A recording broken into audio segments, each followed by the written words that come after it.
ஒற்றை பார்வை அதைத்தானே யாசித்தேன்.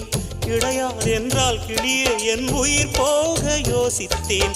4 ஆண்டு தூக்கம் கெட்டு இன்றுன்னை சந்தித்தேன். காற்றும் கடலும் நிலமும் அடித்தீ கூட தித்தித்தேன். மாணிக்கத்தேரே புனை மலர் கொண்டு பூசித்தேன். என்னை நான் கிள்ளி இது நிஜம்தான சோதித்தேன். இது போதுமே இது போதுமே இனி என் கால்கள் வான் போகுமே. என்ன அழகு எத்தனை அழகு கோடி மலர் கொட்டிய அழகு இன்றெந்தன் கை சேர்ந்ததே.